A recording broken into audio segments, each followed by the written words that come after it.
Welcome to IFE Talks, where we chat openly with guest experts on their time in the fitness industry and share some tips on what we can all do to improve.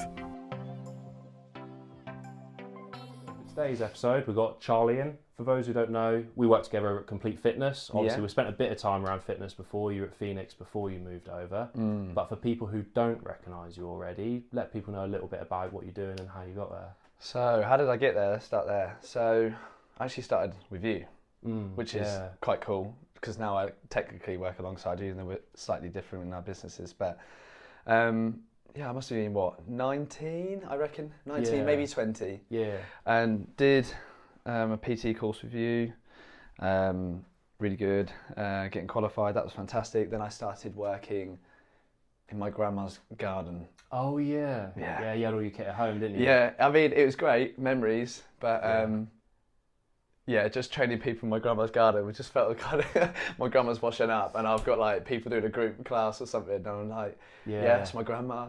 I mean, it worked and it's where I started, so I'm never going to be ashamed. I'm only going to be happy with I done that. Oh, it sounds like she's always been super supportive for you though, right? Oh yeah, my grandma's like, I mean, anyone who knows me on a slight personal level, they'll know how much, like, me and my grandma, how close we are. Really supportive of everything.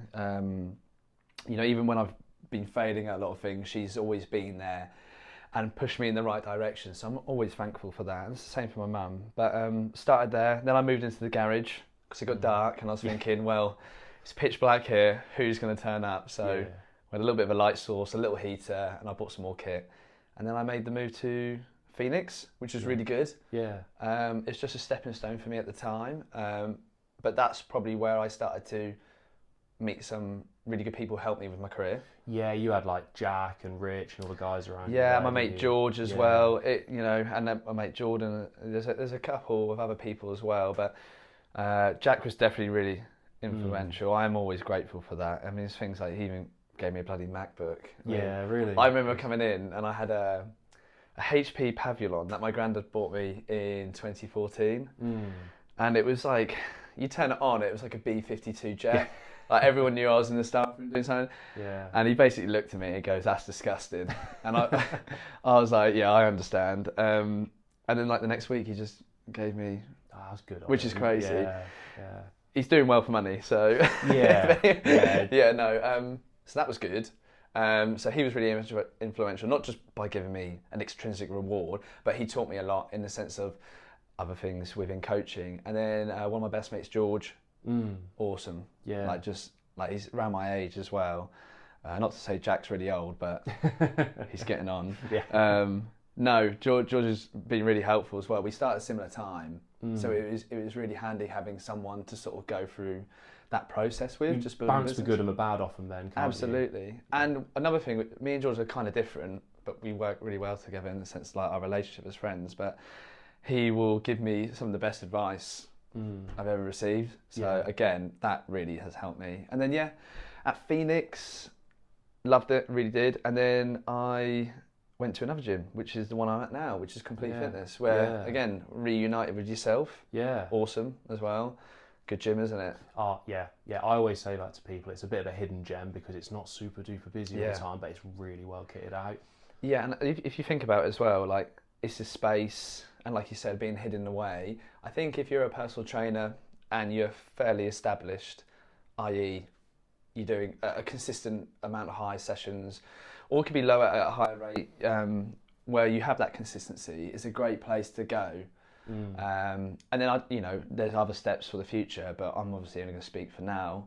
But it's perfect, isn't it? That's what I say, because when the guys get like yourself, when you get towards the end of a level 3, you're like, right, what gym do I go to? Like, what do I do next? Yeah. And I do always say, like, if you're starting out and you're on 0 to 10 clients, like, go find somewhere that's busy. Like, doesn't really make too much difference other than that, just as long as it's got some sort of a fitness facility with lots of people coming and going.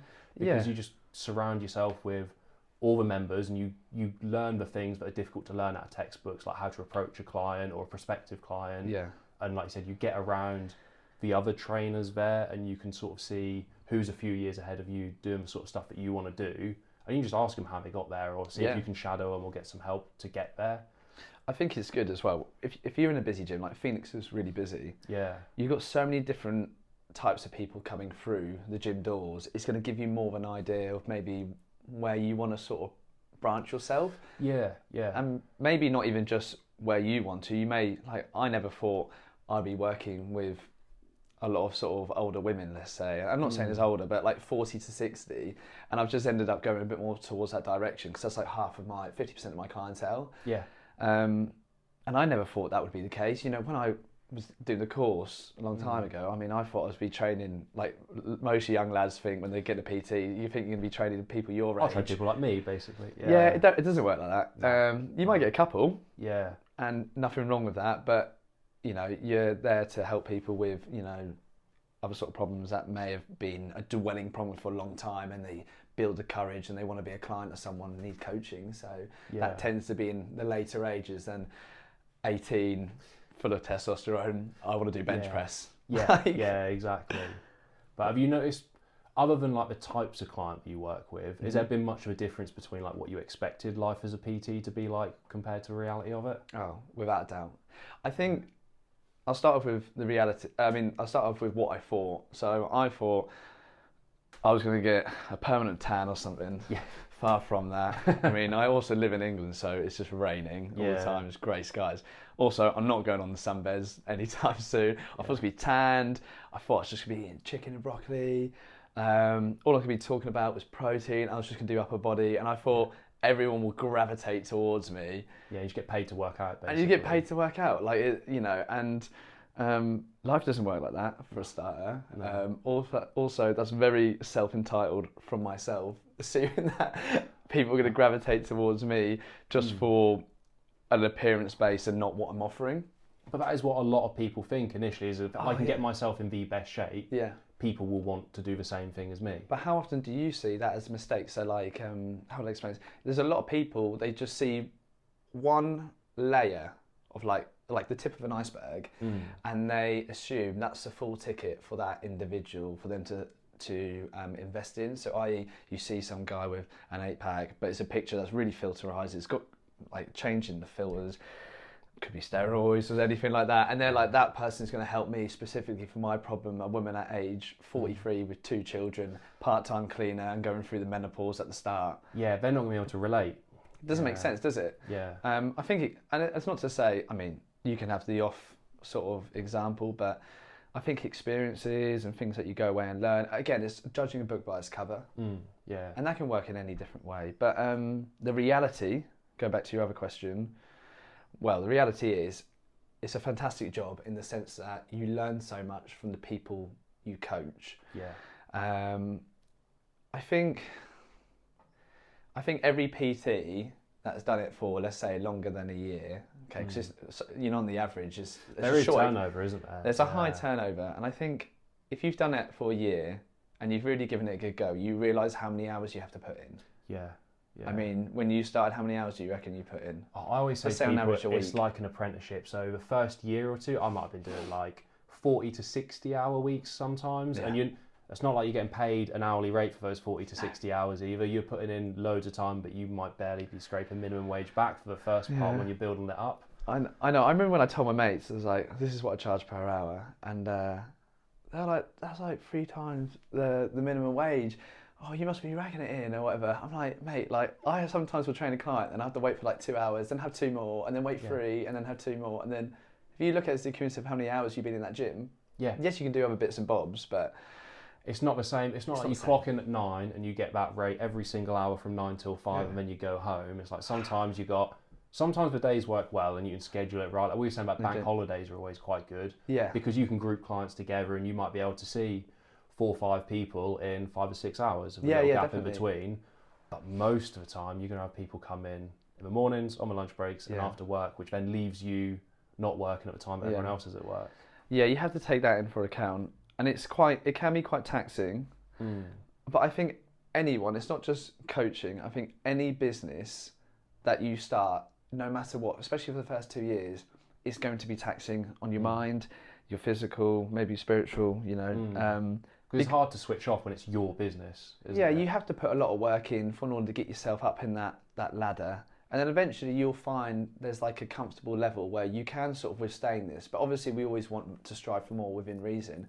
And then it's just little steps. It's the first 2 years, I think, is the make or break for people. And I think they do say that anyway. Yeah, because I think a lot of the times people will come into it, and it was when I was at the gym group when I first started, there was a PT board, it might have been like between 10 or 15 of us at any given time, but you'd only see 5 or 6 of us most of the time there, and then everyone else would sort of come and go. So if you want to be one of the people who is working towards making this their full-time career, that first year or 2 is the most important to get a bit of a position. It's a bit like heartache for me in football. Like I look at some of my favourite football teams, and you see some of the players who stay there for the longest, and when you see the turnover, it just makes you a little bit emotional. But it is hard. It's not, and like I said, it's not just coaching. It's any business, but you know, you can maybe argue coaching is a little bit harder than other businesses because it's considered as a luxury. Which is a good debate for that. I'm sure we can talk forever about the debate and you weighing it up. But the reality being, it is not just you have to work loads. It is a really good job because you're speaking to people. I'm a sociable person. I've never, I mean, people who know me, they know my GCSE. It's not saying that defines me, but I struggle to spell the word cat. I mean, it's not going well for me. But when it comes to speaking to people, I like to think I'm quite socially intelligent. Oh, definitely, But I couldn't sit down at a computer and be like, write loads of things. I can do plans now. Which I never thought I'd be good at because I never did homework when I was at school and I used to get a bollocking for that. But I can do plans now, but I have a passion for it now.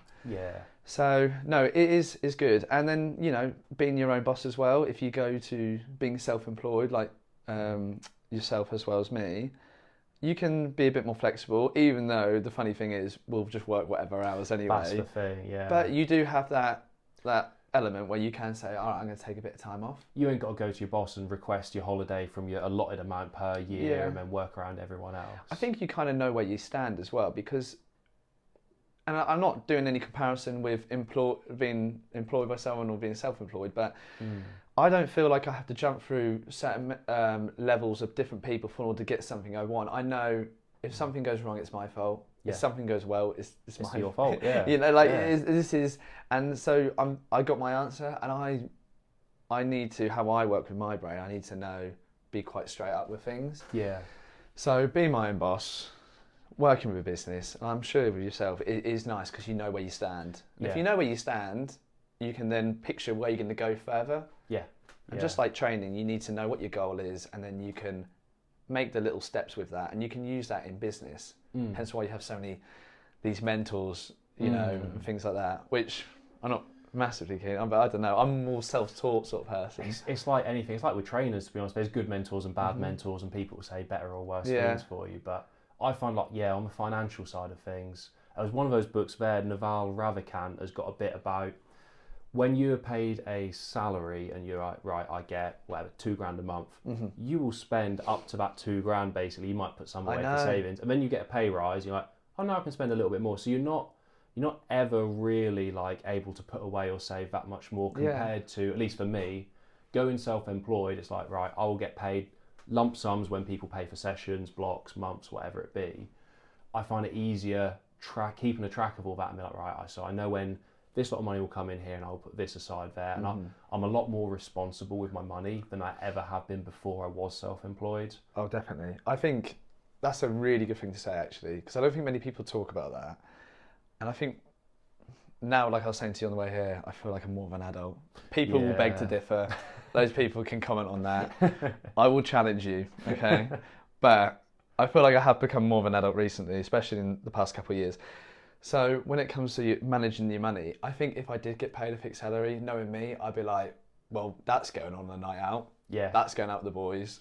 And that's going on, I don't know, like some gaming or some gym clothes or something. I'm not actually really thinking of anything that's going to be for long-term helping me, whether you put a bit more money for your tax, or that could go towards a property, or even like food shop or something. Like you don't really, some people do. But I think I was glad I went into that self-employed thing when I was quite young. I still am. Because that has taught me to be a bit more humble. I think that's good. You have to take the good and the bad as well. Yeah, because it's not always the most stable income, but once you wrap your head around it and find a way to make it work for you, like I said, you're you're that much more responsible when money does come in, not just to spunk it on a night out, basically. Yeah, I mean, a good example is when, so I've, for the past, I'd say 2 years, I've been quite good with my money. When you get paid, I put X amount here, whatever.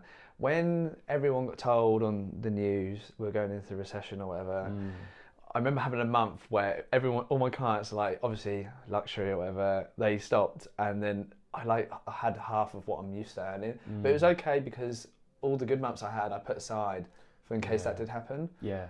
I'm a bit better with my money. The only thing I'm bad with is bread sauce. Yeah, which is noticeable. On the doorstep. Yeah, it's easy to just £10-15 every time you go, right? I know. I mean, I don't know about you, but I go through months of being really organised in what I'm eating, my routine. Like, it's hard to sustain a really high level all the time because we are only human. Yeah. And other factors will come in. Yeah. It's like with my clients. I'm sure you've had clients where they come in, they're really ill. Obviously, their energy output, the recovery rate isn't going to be what they're used to when they're not ill, and they get kind of disheartened with it.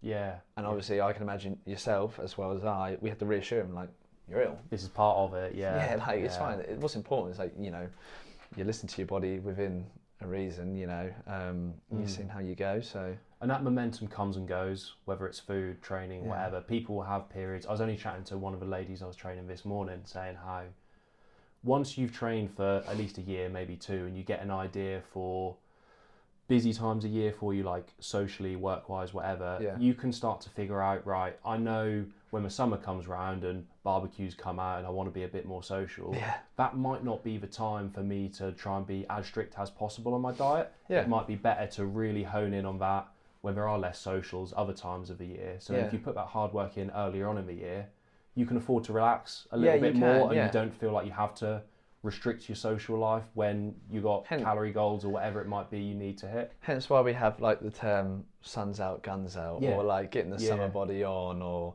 you know, some girls say hot girl summer, you know. Yeah, it's seasonal, isn't it? Yeah, it is seasonal. That is seasonal. Yeah. But yeah, so I mean, yeah, I do with my clients sometimes. So like some of my clients, like if you looked at, we talk about calories, okay? So some of them in the day before they train a couple of hours, they want to eat something so they know I have enough energy for when they train with me. And if they look at the week, they know on Friday they're going to go out for a few drinks, so they calorie bank, so they save a few more calories that they can. So then when it comes to like Friday night, they don't feel like that pressure. Yeah. And you can do it also then monthly and then seasonal, like, you know, like you were saying. So it even files right down to a day when we're talking about sort of measuring it.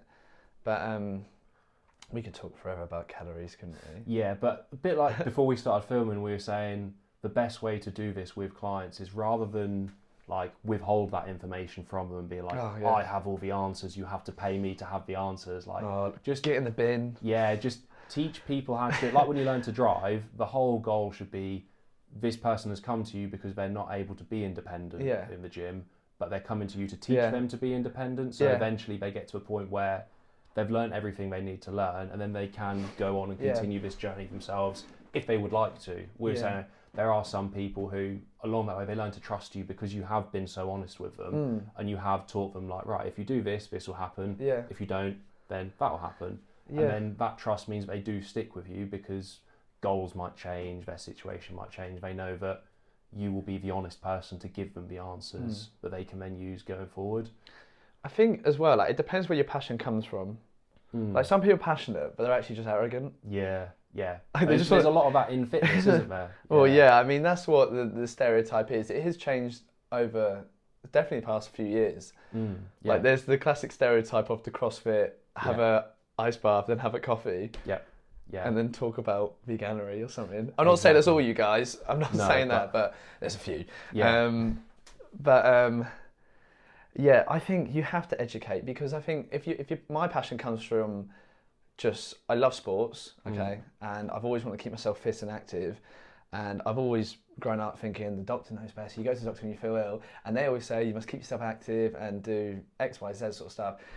My job is to keep accountability, and I just think, look, I think if we can get more people feeling fitter and better for themselves, then the whole nation/world or whatever, however big you want to look at it, it's just a benefit from it. Yeah, of course. Because it's clear, you can see just on data how good this sort of stuff is. And if you keep it closed away and you say, I'm the only individual that's going to share that, then, I mean, it just shows a lot about some people. Yeah, you're gatekeeping, aren't you? That's what it is. And yeah, it's a bit toxic. Yeah. I say it is toxic. And you should want to educate. And that's why you can kind of tell by people's posts. Like, when I have done posts on Instagram, I've tried to make an effort of just putting out information there that, I mean, I might get a client from it, but my goal is just for information out there so someone can look at that and think, oh, shit, I didn't think of that, or that's a really good idea.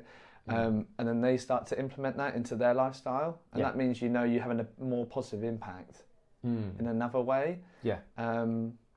You should want to educate people. People come to you for a service for them to get in a better place. And I don't want to train some of my clients for 50 years if I did it for that long, You'd worry, like, what more is there to teach beyond a certain point, right? Like, fitness is as deep as you want to make it, but for the most part, it is, like you said, teaching some basic accountability, getting some sort of structure in the gym and learning to find a way to get consistency with, like, food as well. Yeah. But that shouldn't take more than years and years, really, to implement and teach. Yeah, we did talk about, you're going to have some clients that's purely on accountability. Yeah. In a sense, they just need someone who say, look, we're going to be at the gym and that, you're going to be there, I'm going to take you through a session, I've done the session, you just do what I say, basically. Yeah. That's fine. I'm not against that, because people are honest with that, The amount of times, I've had a couple of clients I've spoken to, and it's like, it's accountable sort of thing, isn't it? That's the main goal with you sort of hiring myself. And they go, yeah. I go, well, that's fine. Yeah. But then I have other clients who are like, look, I've got a wedding in 9 months. I've been told if I need to fit this dress size, I need to, lose a couple inches there. Even though we can't do the whole spot reduction thing, which everyone seems to think you can just take a pill and there you go, you lose your gut. Do some sit-ups and you got a six-pack suddenly. Mate, we'll get onto that in a second, because there's so many funny ones about that. But they say, look, I've got 9 months. So I have that as a scale, and then they're done and they're sorted, because that's what we need. Yeah. And hopefully, ideally, in that 9 months, they've learnt enough from myself, providing I've done the service that I say I do. They've got all the information they probably need to get to that goal. Yeah. And then they have a lovely wedding, let's say. Yeah. Ideally, no divorce. Yeah. Fingers crossed, guys. But if you've been that person who's been honest enough to help them in the most ethical way, you will be the first person they turn to should they ever need anything in the future, right? Yeah, I think as well, like, you have...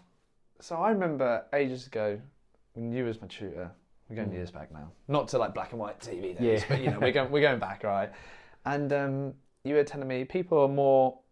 You gave the example, someone had a really bad back problem, like spinal problem, and they acquired to you. The people respect you more if you're just honest and say, look, I can't, I'm going to refer you to someone else, because I don't have the credentials to facilitate the goal that you want to be achieved. Yeah.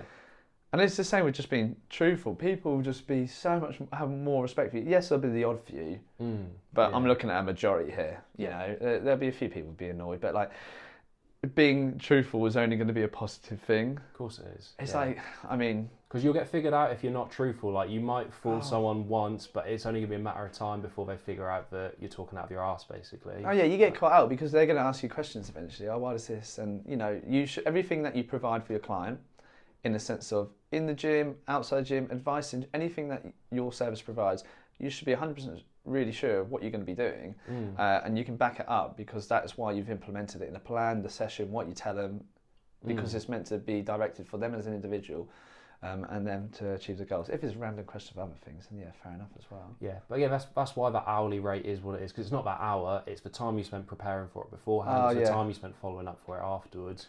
But then, like I said, I never want to encourage any of the people I've worked with before, like clients, PT students, whatever, if a random question comes up, like, for example, I don't know, if someone wants to know something about a ligament, let's say, nothing wrong with saying, like, I don't know, but I'll go find out for you for next time around. Like, that's so much better than just making up your best guess on the spot. I've seen people do that and stuff like that. I think when I very first started PT, I might have said a few things that were, like, not exactly correct. And that's what I mean. I'm honest about that. Yeah. But, like, I've been in this game not massively long, but I've definitely put enough hours into to learn a lot more. Oh, of course. And because my way is my personality. Like, I've failed in so many different things, so I don't really I don't let that stop me. I want to learn as much as I can so I can provide the best service and help for people. Yeah. But, you know, we all say sometimes a little bit controversial things, you know, it doesn't even have to be in fitness, you know. Oh, there's so much stuff I would look back on when I first started out. I'd be like, I'd never do that again. Oh, I've got a funny story. So when I was at Phoenix, so you got Rich there, you got Jack, you got George, we had a few other people in there. I wrote a plan out, and I'm not blaming dyslexia because it's nothing to do with just being dyslexic, but my terminology for exercises is abysmal. Like it's disgustingly bad, and you have to try and work out for a good 5 minutes why I've given that a word for an exercise that makes no sense. There's no correlation, right? And we were doing like an EMOM, and at the end I call them hoys, but basically you just pick up a medicine ball and you put it over. Yeah. And I had like 8 PTs just shouting at me saying I'm thick, which is true to a certain degree when it comes to that. And that was heartbreaking. So, but at the end of the day, the stuff that you're applying, regardless of what you call it, it's still getting the result you want to get. Right? Oh, I literally I'm a little bit stubborn. I still call it hoys just to piss them off because I'm not I had to change a lot, but yeah, don't worry about the hoys are still in there, which Jack will kill me for. He'll like really have a go at me, but it makes sense because you have to go hoy. Yeah. But for clients though, if that sticks and they remember what that exercise is, it's way better than giving them the long terminology of saying, this is a contralateral XYZ. Like that can get in the bin. Yeah. Like, that terminology is good if you're going to go talk to that person's physio. Yeah. But if you're just talking to your client and you want them to remember what the exercise is so they can do it by themselves, call it whatever you want. Mate, I'm starting to march, mate. I'm getting more people to say hoy now. Yeah. Just because I'm going to take it as far as we can. Like Norwich Worldwide, you know, whatever. If there's a lot of people in gyms just saying, oh, what's that exercise? Oh, it's a hoy. You know where it started from. The origin is me. So the dyslexic 24-year-old from Norwich. So not great. But honestly, I think that's one of the best things you do is you can make that hour enjoyable for your clients. Yeah. Like just finding a way for someone who's otherwise going to feel, chances are probably quite intimidated by the gym, not sure of what to do, or the classic one is everyone's worried but everyone else is looking at them. So if you can find a way to just be like, welcome and make someone feel at home and comfortable, that is worth way more than knowing the difference between all your cruciate ligaments. It definitely is, and that goes down to people management. Like I've worked with, I reckon most clients I've had, they've all struggled with some sort of mental health sort of situation, varying from like severe depression or maybe just gym anxiety or social anxiety, etc. So the worst thing you can do is come in, tell them a load of random words that are in Latin, that are crazy, and then tell them a load of facts that if you don't get yourself sorted, this is what's going to happen, which is very subjective, by the way. So it's all about making a positive environment. And I always say, if I have anyone new, I said the main goal first is me making sure you guys feel comfortable. I think because if people can feel comfortable, they can feel focused in the head, and then they can really take on board what you're saying. And if they've got too much of a sort of they're panicking or worrying about what others think, what you tell them is probably not sinking in, and they're just going to have a horrible time in an environment they not really enjoy, and it's just going to feel horrible for them. And you want them to enjoy their fitness. That's why, like, I don't get me wrong, I have opinions about different styles of training. But if it works for some people and it becomes sustainable and consistent, I have no problem with that. And that's how honest I am with it all. So the goal is to make them feel good. Okay. So and they feel comfortable in whatever environment. Not telling them, you'll die at the age of 34 if you don't do an overhead press. Or don't do burpees before bed or whatever it is. But you can always scale it from there. Once they're having fun and enjoying the gym, you can start to layer it up a little bit. But you don't need to come in on day one. This is your vastus medialis, and this is your lateralis, and this is that, and this is that. That's just they don't want nor care about stuff like that. They just want the result at the end of the day. Yeah, that's some real boring stuff half the time. No one want to come in and be like, "Oh, that's a nice part of your knee." Like, no one give a shit. No one cares about that. That's what I always say, because when you have to learn the anatomy part of the course, is like, you need to know this if you're, again, going to talk to other professionals, but don't get me wrong, your job isn't to regurgitate this to clients because they don't care. You need to take the complex stuff and make it simple and easy to understand. You are the go-between between the complex terminology and what the client's going to remember for their next session or when they're explaining it to their friends. I think, I'm sure you can easily have an opinion on this, but I think it's for each client is so individual, and each client you have to think there's a certain way of how you coach them in the sense of the vocabulary you use, the body language, the conversations, and how you're going to get the best out of them. You have like a lot of people. That's why I'm not the biggest fan of generic plans. Yes, it may work for some people, but that may be like 5%. That might be 5 people out of 100. Yeah. So it's just like, but they'll show the best results. Be like, this can work for everyone. It doesn't work. It doesn't work like that for a start. Yeah, just masses and masses of people that it hasn't worked for that you don't talk about. Yeah, exactly. So you must have some clients where you have to almost change, like you have your ethos, and you have the way you coach and your values, and this is how I conduct myself. But you can always slightly change it a little bit because you know how to get the best out of that individual. Yeah, you've got your principles and stuff with progressive overload, calorie surplus restriction, whatever it may be. But it's got to be tailored to that person. Like I said, even down to the type of vocabulary that you use. Like some clients you can be really comfortable with and you can swear around them and be quite casual. And I do. Yeah. And then other times you have people come in and it is a bit more proper and you do need to be a bit more professional. But it is very individual on that person that you've got in front of you there and then. Yeah, definitely. And after a month, you kind of work out exactly where that client is. Some take longer, some take quicker. You know, some people are really open about whatever. Yeah. But there's definitely some things I'll say around other clients, like sort of jokes and things like that. Some probably don't, but that's not a problem because you know I'm also only human as well. Yeah, but like you said, those people are still there to have a good time. It's a bit like when I train Pete. Like he's always dead keen. He's there for the exercise. Big up, Pete. But he just as much looks forward to coming and chatting to you about the football as he does anything else. He's a good lad though, that's why. He's a good lad. Yeah. I mean, Arsenal. Yeah. You know, you did well. Yeah. They weren't quite run. City. Yeah. But, you know.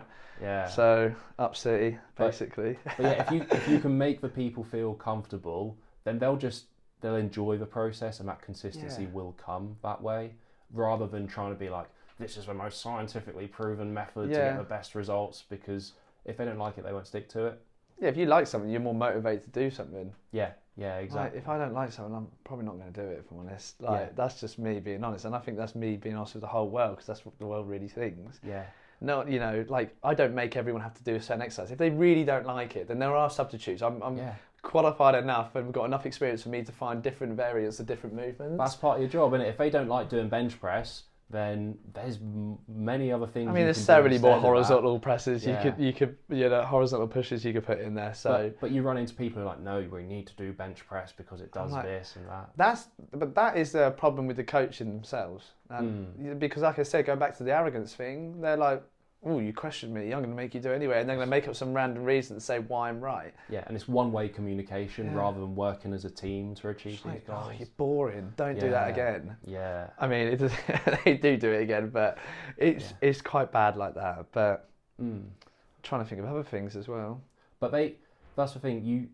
Whether the PT learns or not from it, those clients either come back or they don't, basically. And if you find that, I find the most important metric for myself and most PTs when they get started is their retention rate. Oh, yeah. And how often they have clients come back or drop out within the first few weeks, basically. If you've got, there might be loads of people who come in who have like a really high churn rate. They might throw in a load of effort on their marketing and their social media presence, and they get 50 new clients sign up every month. Yeah. But if 45 of those drop out within a week, then you're just spinning your wheels for nothing. It's too much stress as well. Yeah. Like I wouldn't want to live a life. It can be a stressful job anyway, because you're running your own business, so you're your own boss, right? But I wouldn't want to go under that way of running my business. You know, retention rate is really important, and also like consistency as well. Yeah. Like, you want results, and there's reasons for it. Results because it shows that you're a good coach. And you can do your job. And you can do your job, and then you can actually, I would rather have a project to work with and get to that result than a half-ass, like a builder would be, I'm sorry, if I paid for a builder and he did 20% of the job, he can get, that's shocking. You're not going to book him back in. Yeah, no, of course you're not. No, you're not. So you, obviously, but it is a relationship between yourself and the client. Sometimes people train you a couple of times, they're like, it's maybe not, I'm not everyone's cup of tea. Personality is a big thing, like we were saying with Martin last time he was here. Like, you need to be able to get on with someone at a base level if you're going to spend between, realistically 1 to 3, 4 hours a week with them. Yeah. If you don't click and that hour feels like 2-3 hours, then no matter how good the training is, they're probably going to go with someone they get on with a little bit better. Yeah. I mean, I don't know about you, but I know some PTs that get really upset when an ex-client goes for someone else. I don't not really like that, because I work with what I've got in front of me, and if you're not under my team, that's fine, not a problem. Always welcome back, within, if I can fit you in, obviously. But I've never had a problem with someone going with someone else for another reason. Yeah. Because at the end of the day, I just look at it as you had a goal, I must try and achieve that goal. If someone else is going to do that for you, then you're more than welcome to go try, Yeah, you don't own these people just because they wanted to learn how to train with you, basically. Yeah, we don't own them. So, and this is another thing that we can talk about, is that some people sometimes can be too scared to leave. Yeah. Like coaches, like real drill sergeants, and you must do this, and it's not me. It's not my personality. Yeah. There's different personalities in this game. I mean, we can go through all the personalities. You've got the drill sergeants. Yeah. You've got the really laid back guys that get all spiritual about coffee. Yeah. We got, like you said, the narcissists who come in and it's all about them and their physique and what they've done and how you should do exactly what they do. They're painful to watch. Yeah. They really are. Yeah. That hurts. Yeah. And you just got the normal people who like sports and they like fitness. It's kind of the route they've always known in their whole life when they were younger. Yeah. I feel like that's sort of our sort of vibe with that. Yeah. And they're like the main ones. Maybe, or just the really sociable ones. Again, like you can dip in a little bit. Like if you had a big graph, like a massive Venn diagram or something, you can have a bit of everything. But it's quite interesting, the PT world. I think it's interesting because when you run your own business, it's up to you whatever you do. Yeah. Yeah, so some people, so open-ended, isn't it? You could do whatever. I mean, when I was working at Phoenix, lovely guy, but his niche was technically being a knight, like dressing up in armour. Yeah. I mean, I'm over there doing a full body workout, and then you got in the other room like someone jousting or something, throwing axes. I mean, that's a very niche thing. Just saying, that doesn't happen everywhere. Maybe it's just Norwich, but yeah. And then you got people who just do like fighting and like MMA and boxing. That's fine as well. Yeah. And then people who just want to do yoga. The industry is, but they take all different ways down different routes. Yeah. They want to tailor it to their personality. Yeah. Yeah. But yeah. Do you say it's gone kind of to plan in terms of where you expected yourself to go with the industry? Basing off when I was younger, like when I got qualified? Yeah, like when you got into it, when you saw, because you're a few years into this now, since you got qualified, I'm technically 3, but I always base it off when I started at Phoenix, because in my grandma's garden next to a lavender bush, it's not really the same, is it? You're still learning, you're still working on your trade, but I know I'm learning. It's weird doing legs, bums, tums for 3 women in my grandma's garden. Yeah, true. Yeah, that's weird days, but I don't regret them. But where I think, am I happy where it's gone? Yeah, definitely, because I didn't think I'd be self-employed so early into it. Yeah, but I'm not going to be harsh on myself. I did and I'm not very good at giving myself self-praise anyway. Like the self-reflection thing in a positive way, but I am proud of myself that I did put a lot of work in, because I didn't think I had the work ethic, and clearly I've shown that now. To go self-employed already, it's taught me a lot of things based on a human level, and just maturing a little bit more. I'm really happy where it's gone. I've got every single one of my clients I'm so excited to see. I work in a gym that's really good. Yeah, it's perfect for me as an individual. Yeah. And I just have fun with it. I'm not really regretting any day I go to work. I've never had that. I don't think I've had a single day where I'm like, I wish I did something else. Yeah, I wish I did something else. I'm really content. I'm really happy with where I am right now. Obviously, I'm always wanting to strive for more. Everyone should, even if it's by little marginal things, Yeah. But that's part of the game, running a business. Yeah, you got to be working towards something else, otherwise you stagnate, and the next hungrier person overtakes, don't they? To be fair, talking about a competitive level, I never really worried too much about what other people do, just only myself. Yeah. That is one thing I'm good at. I'm good at looking at my old self thinking, okay, well that was better. Whether it be with money, whether it be with how I come across to people, whether it be my body language, whether it be how I dress to work. I mean, when I was working at Phoenix, again, Jack, he's not a bully, he's very helpful. And George, they brutalised some of the things I wore to work. Yeah. And I'm glad they did, because it helped me in other aspects in life. Yeah. Socialise and go on nights out. Yeah. But my dress sense was a little bit, I don't know, I felt like was a little bit homeless at times, if how I looked. It was, Yeah. I mean, the colours weren't right either. We're talking luminous green shoes with dark navy blue Adidas sort of trackies, and then maybe like a pink top. It was worrying. Yeah.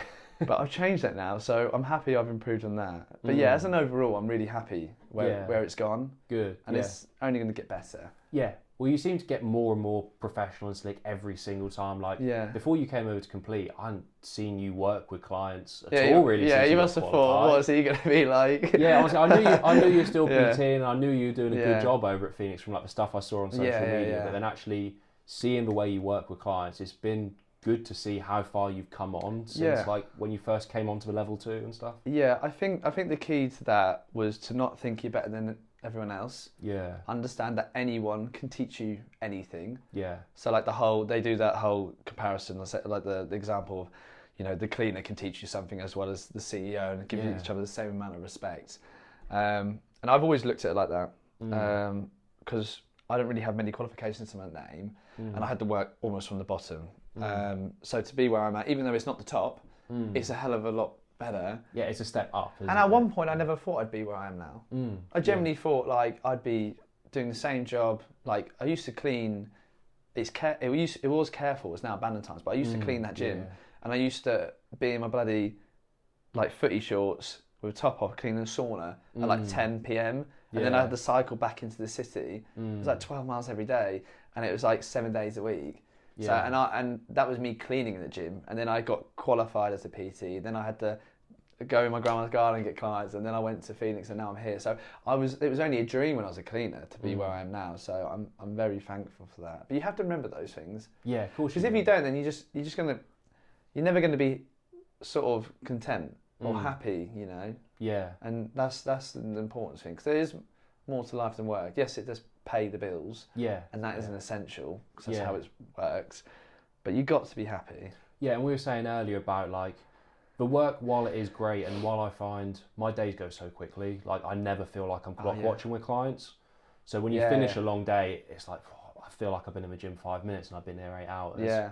But you've also got to recognise the toll that takes on you and the time you need to recover and recharge to then be able to provide that service again for someone. They think you just train all the time. Do you know what I mean? I don't. Yeah. I lift weights for people. I listen to some people's sort of problems. I give my best advice as I can.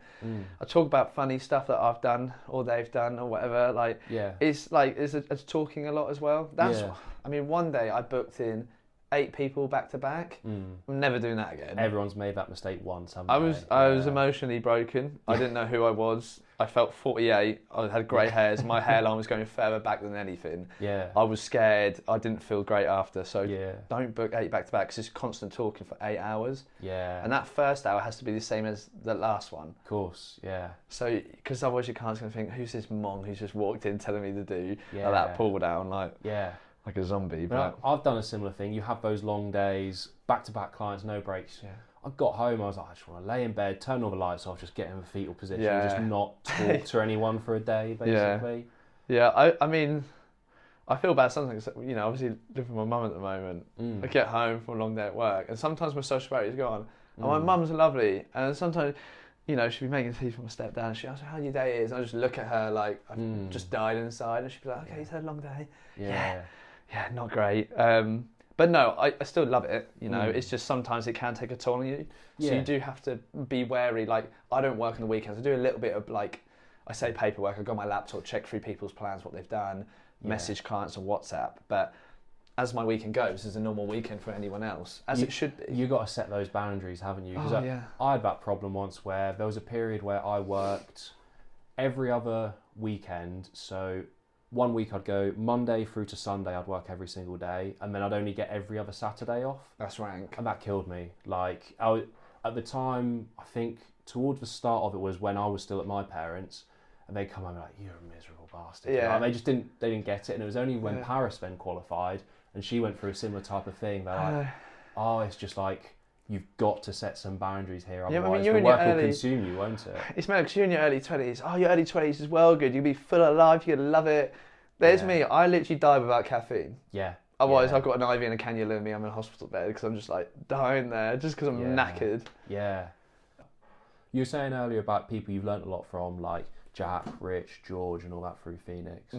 Have you found many other people that you've learnt from, sort of not necessarily inside fitness, but outside of it, like the business and that side of things? I would say definitely Jordan Peterson. Yeah. And like, I know there's going to be people who are like, there'll be some comments outside my house with torches, all bad or like. No, I mean, I was quite open with sort of like my mental health with you. And when I was living with my grandma, like during COVID, like it was the most demotivated I've ever been. And I almost felt like I couldn't turn any direction.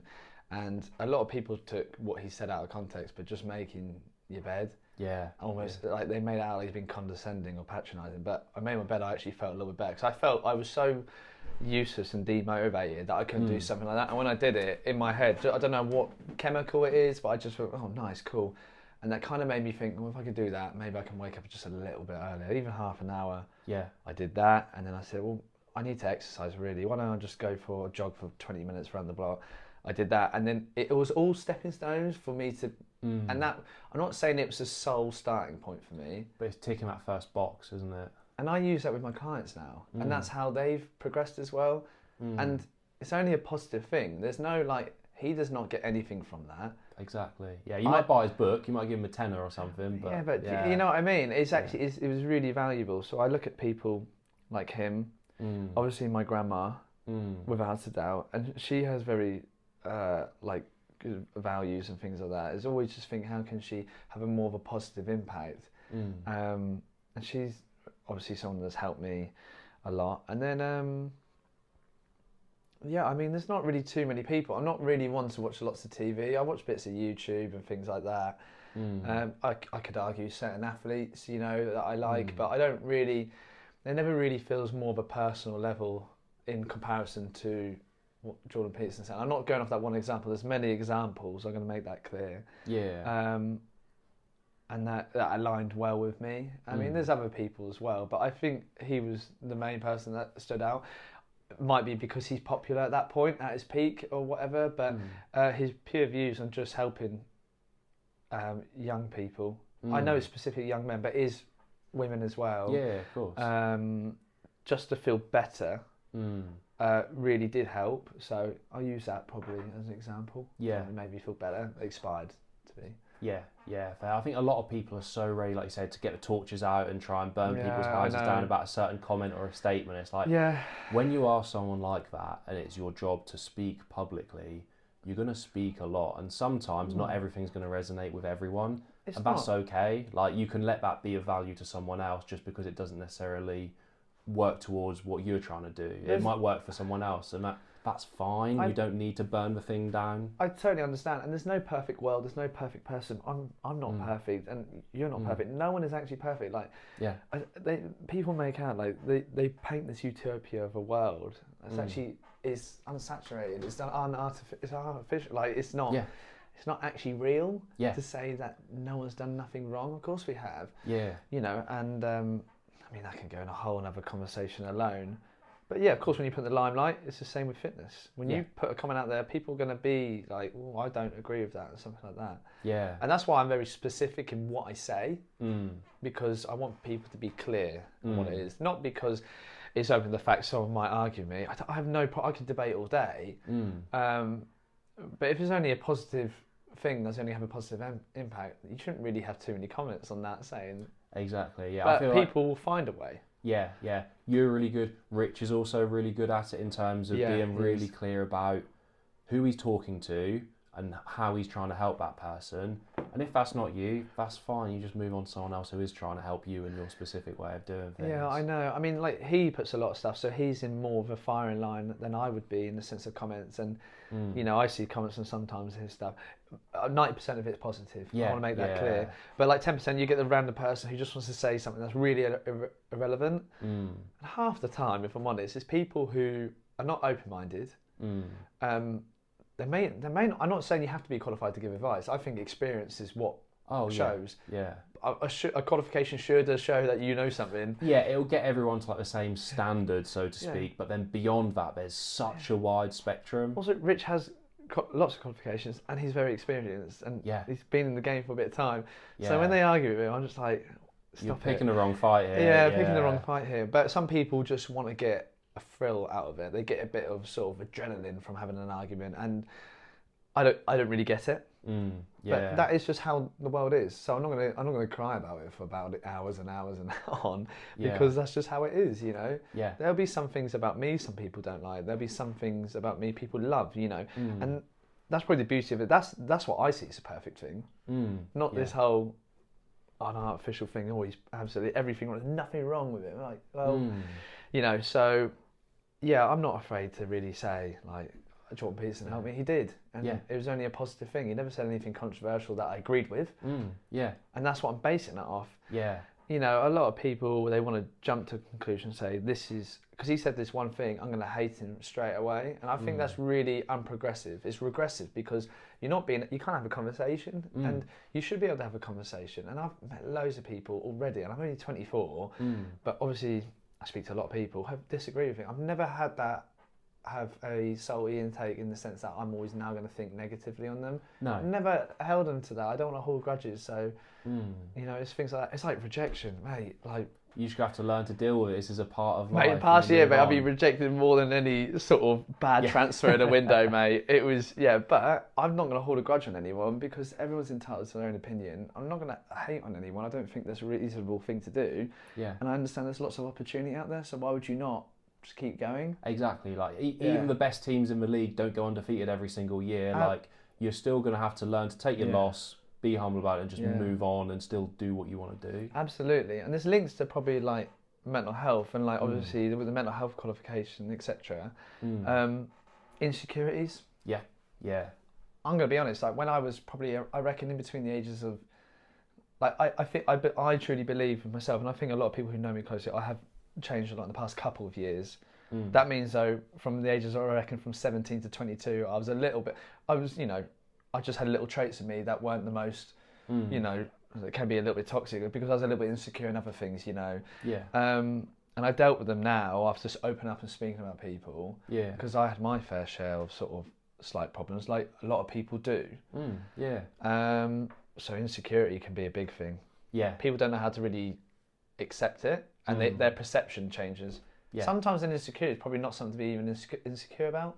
Especially in fitness, you find the people who, from the outside looking in, you might be like, they're set, they've got it all going on. You start talking to them and they've got little things that they're self-conscious or insecure about, or they have certain fears of failing at something or another. Like, it's about how you sort of deal with it and try and work around / overcome these things without letting it entirely consume you, basically. What I find really interesting is if you ever go to a 24-hour gym and you go in the late of hours, I'm talking like sort of 8:30 p.m. onwards, you'll be surprised to see, it's mainly men, but there's lots of women as well, who go there training their own, and they've had a level of hardship where they've had to deal with a lot of stuff.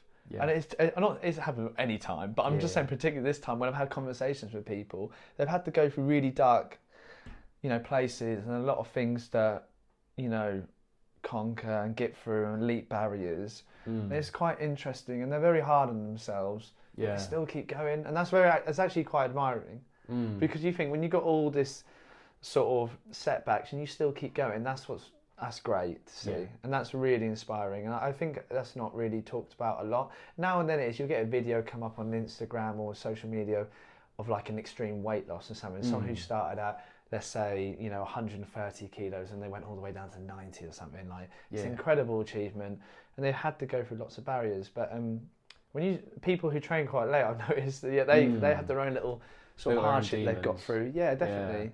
Yeah, I think, like you said earlier, if you try and pretend that you're perfect and you've not got anything that you're working on, no one's gonna relate to that or feel like, oh, well, I don't feel any better for that because he is saying he's perfect and he doesn't have any problems. Where if you can own, I'm going through some shit right now, but I'm going through it, and you can find ways around it, that will or potentially inspire that person to be like, I have got some shit going on, but like there is a light at the end of a tunnel and you can persevere because I've seen this person do it, I've seen that person do this.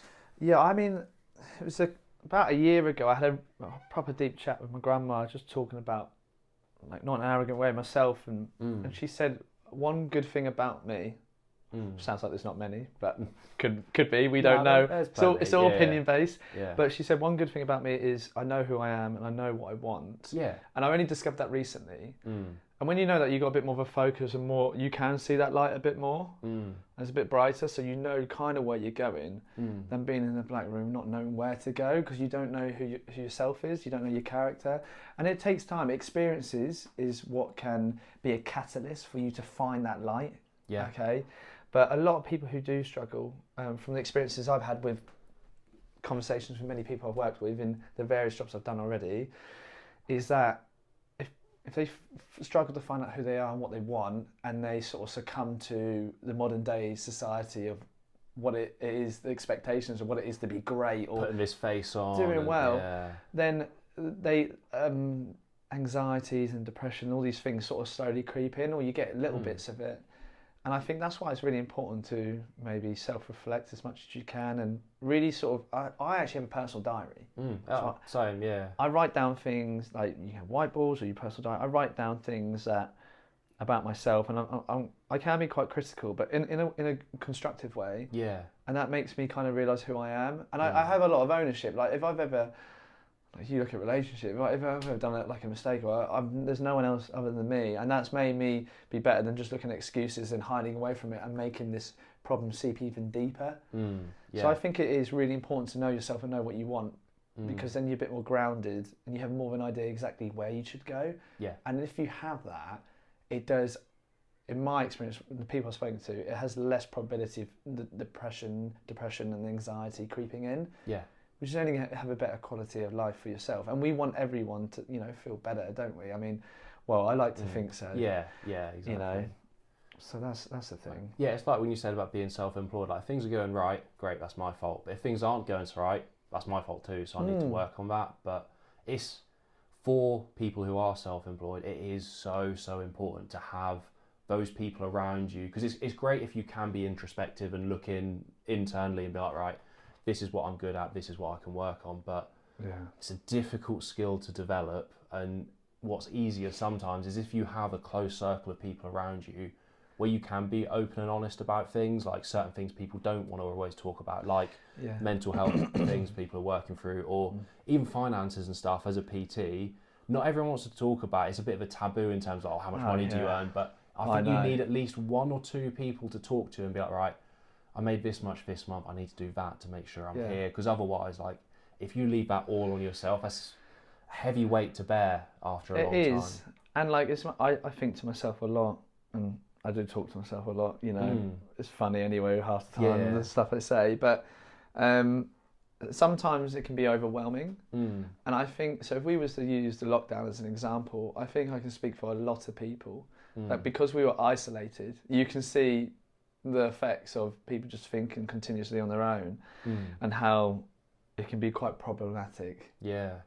Because you haven't really got many people to turn to, and there's loads of different fundamentals in that. For me, I remember Jack saying it was like a make or break for some people, and you can look at it in a business point of view, or you can look at it as your own character. For me, I remember my heaviest ever been, I think I was like 83, 84 kilos, and I was the weakest I had ever been. So I was very and you can see a comparison picture of my Instagram, and I just did not feel great at all. And then I had a realisation, I was thinking to myself, and I really thought, right, I need to change something. And then that's when it happened, when I heard something that Jordan Peterson said, and my grandma helping me. It was a multitude of different things, and as an overall conclusion, set me in a better and more correct direction. And I look at it, it's like that's probably one of my lowest points, if not my lowest, and everything since then has only been upwards. So that's a really good way to look at it, and I'm sure there's a lot of people who do share that. But lockdown was not just in our industry, in every industry, but especially just our industry. I think is because it's fitness. Everyone had their backs against the wall, really, when the gyms closed and everything. It was make or break for so many people, and I noticed more so personally and mentally. Like I always knew I was introverted. I always sort of pigeonholed myself, but I'm fine all by myself. I'd much rather spend time by myself. I like being around people, but it does take its toll and it does drain my social battery a bit. Yeah. But it was only when I didn't really have anyone else around or very, very limited social capacity, I was like, shit, I do still need some level of social interaction. Otherwise, I'm going to go completely crazy here. Yeah. And you do figure out how much is like, it's a bit like when you train, and Mike Israetel talks a little bit about training landmarks, and you've got your minimum effective volume, so like the least amount of work you can do in the gym to provide a response and an improvement. And you've got your maximum recoverable volume, so the other end of that is the most you can do in the gym before you start burning out and breaking down rather than growing and repairing. There's definitely a social and an emotional aspect to that as well, where everyone must have like a minimum amount of social interaction, a feeling of like being a part of the community and XYZ. Yeah. But then there's also a top end of that, and you've got to see where you fall on that, because there'll be certain days, weeks, months where you are maxed out, whether you're seeing clients, out with friends, whatever, and you need to make sure you're looking after yourself and get in that time to like write in your diary, do your stuff that you know is gonna keep you moving forwards. But then also when things are quieter, it is making sure you reach out to talk to your friends, or go to that social event when you might rather just want to lay in bed, play games, read a book, and just be by yourself. Like, I think it's pressure. So like, you'll have it when you're running a business. There is probably, I reckon, like 20 things you need to do. We say you need to do, you can do, right? Yeah. But you're only probably gonna do a couple, within a week or something like that. But if you look at the 20, I must do this. Like, do one thing at a time, and then you work on to the next thing. It's like when you look at a test, it's 50 questions. Oh shit, fuck that, I ain't gonna do this. Yeah. And you think, just do one question at a time. Yeah. You know, it's like when people look at let's say we use weight loss as an example, we go, so we're looking to lose maybe 20 kilos. Well, we're actually going to just look at 5 each time. Yeah. Or even 1 kilo per time. Yeah, just get that first one, then get 2. Yeah, and then work it like that. And a lot of people don't always think like that, and it's nice to have someone else to talk to about things like that to reassure, because it's easy to get overwhelmed. It's so easy, and I still do it to this day, but I'm a lot better at handling it. It's my coping mechanism now. I said I've got experience in it now, so I'm now like, I've been here before. I know this works. Let's try this again. Yeah. So it's things like that, but it's quite interesting, like talking about mental health in general. I think, like I said, because it affects everyone. Yeah. Like, I mean, look, some people have mixed reviews about opinions on it. Like, I've heard, if you got depression, have a cup of coffee and it'll go. It doesn't quite work like that. I mean, that's I'm not saying all builders are like that, but that was quite builder mentality. Yeah. But they're not all like that. But that was painful to listen to. But look, I think that's just a lack of slight education, and I think that they would have experienced people who say stuff like that, some level of sort of feeling a bit low and everything, like anyone would. Yeah. Because we are humans, we are emotional. Yeah. We act on emotions sometimes. Yeah. Yeah. I know. And people you can see the trend going to where people are starting to be a bit more open about it. But there's definitely still some sort of expectation of this, like typical British, like stiff upper lip, like. Just head down and get on with it, like. But the thing is, though, like when something new comes around, like anything new. So when the fitness industry come out, it's booming, okay. But it's also going to be very polarized because it's new. You can have all sorts of opinions. Okay? So when we talk about mental health, some people can take advantage of that. So like I think in the course I was learning, like, what is the actual diagnosis of something? You had to fit a certain amount of symptoms for you to be like, well, you'd probably be here. Some people just have like one, and they're assuming, well, I'm the worst case thing, and that's why it's handy having professionals and people you can talk to, guidelines to work with as well. But you can be a bit more fluid with it, because mental health is a bit more fluid than like a physical sort of thing. Yeah, it's not like one day you wake up and you got a cold. You don't suddenly wake up and there's like you're clinically diagnosed with anxiety, depression, whatever it may be. Like, it is a sliding scale, and things do slip and slowly become better or worse if you leave it unchecked. I think that's, when you said about you wake up and then you got this XYZ because someone just told you, that's quite prominent in today's society. I've noticed. Yeah. I think like ADHD as an example, or like dyslexia or something. Like, one of my best mates, because he spelt a word wrong, he's like, well, I'm dyslexic then. And I was like, well... I just self-diagnosed. He's self-diagnosed. Yeah. Well, I couldn't put these beads through a bit of string quick enough, so now I've got dyslexia. I'm like, how does that work, mate? Yeah. I mean, he's a plonker sometimes. I love him, but he is a bit of a lemon. But you have a lot more people now being like that. They're just throwing it around, and I think you have to be careful with that. Yeah. Like you would in... like certain things, like some people have arguments, you have to be careful what you say, because sometimes people say some really silly things. Yeah. So yeah, I think because we live in there's never been so much information accessible to anyone at any given point. You just got to pull this computer or your phone out of your pocket, and you've got the answers to any question you could ever want, and all the answers that you don't want to know as well. And so I think critical thinking has become more important than ever. Absolutely. You've got to understand, like, whatever you're taking in and you're reading, you've got to really look into where is the source, like where is this information coming from?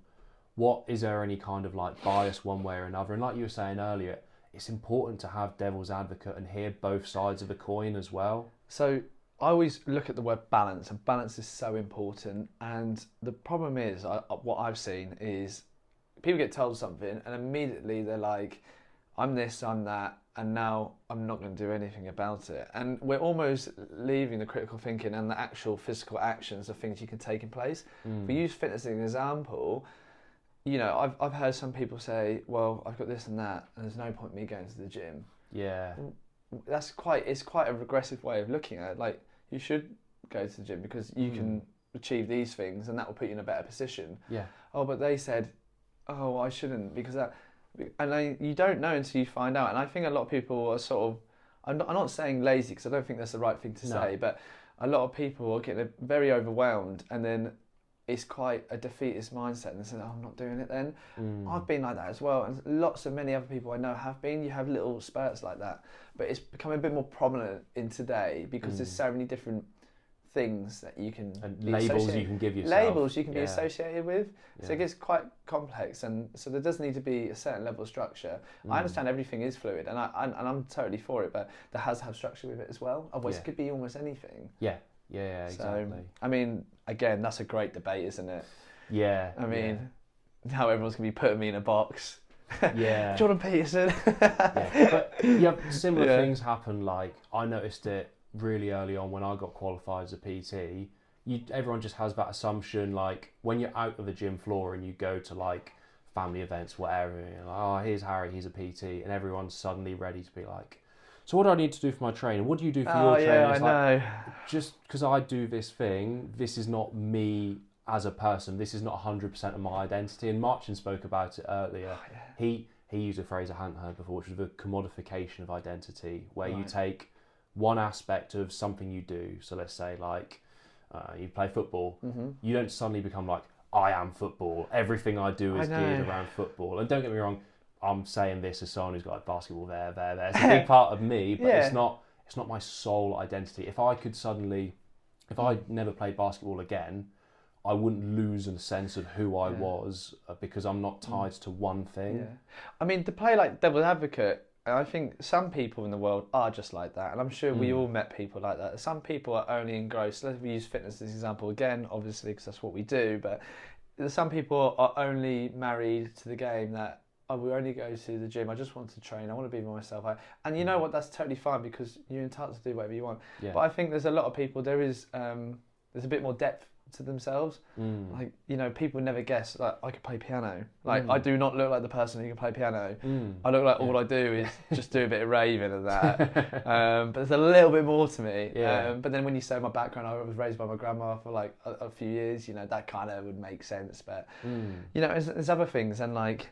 So there is more depth to it, and I know exactly what you mean. When you meet someone and they say, oh, that's for your job, and then they just ask you a load of questions, and like, because you're doing it all the time, so you're like, I want to stay away from this topic. Just because I will help you, but not right now. Right now, I want this is my downtime. Yeah, do you know what I mean? It's like they always think you don't drink and stuff. I don't drink often, but I definitely will have a pint now and then. Yeah. Like down in the pub with the boys and that, I'll be watching the footy, watching my team win. So, of course you can have a beer and things like that. I think they think you're all quite like regimental. I'm sure you get the same thing if you bump into a client or someone who recognises you from the gym on the night out in a pub. Like, what are you doing drinking that? You should be drinking that. Like, I'm a human just like you. Just because I like help other people with their exercise and nutrition, the whole point is to balance it so you can do these things. Oh yeah, I do. And I mean, recently I went on a night out, and sometimes you do bump into members and that. Obviously, that's just a thing because you are human, so just got to be careful and everything. But and clients and that, clients are probably the worst ones because clients are like,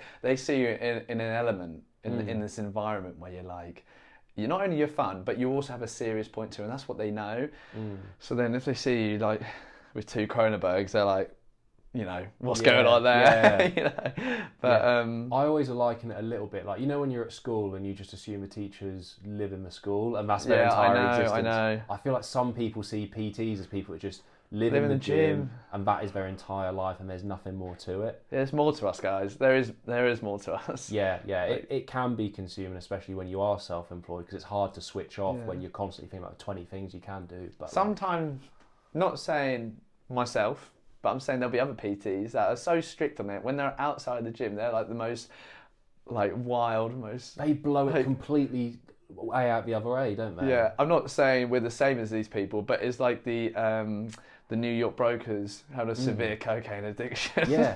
The people, they hate us. No, the people who are on the outside looking in, the people who seem to be the most strict, disciplined, like on the button every single day, impulsiveness, every single night. They can just switch. Yeah. Like, I've known a few of my friends to have like, one guy I know, he had like 1,000-day streak on MyFitnessPal, and then one day he broke it, and he was easily over like 8,000 calories. And it's mental. If you just like, maybe just rein it in a bit, give yourself like a little bit of time off plan every now and again, it'd be way better than like that's why really strict all the time and then just having a complete blowout. That's why, like, when you train, like, you had deload weeks. Yeah, exactly. And you have times where you can be a bit more fluctuating with your calories and things like that. Again, it goes back to the word balance. Yeah. Like it always does. So people need to kind of think about that. And when you think about balance, then your pressures aren't as high. And if you have high pressures with things where you put a lot of pressure on yourself, it only invites slight chaos, which then can make rash decisions and negative thinking. Yeah. So when you look at it like that, it's not different. Yeah. Allow yourself to have a night off every now and again. Oh yeah, I mean that's what sometimes Friday nights and Saturday nights are for me. You know. Yeah. I'm all for it. You know. So it's funny when people look at you weird when you see them on a night out in the pub or something, and they're like, "You don't belong here." Yeah, right? You don't belong here. Yeah. But just got to be careful. So with all of that. But no, it's all. Thanks for tuning in. To find out more from us, hit the links in our description for social medias or head to the website, which is integrityfitness.education.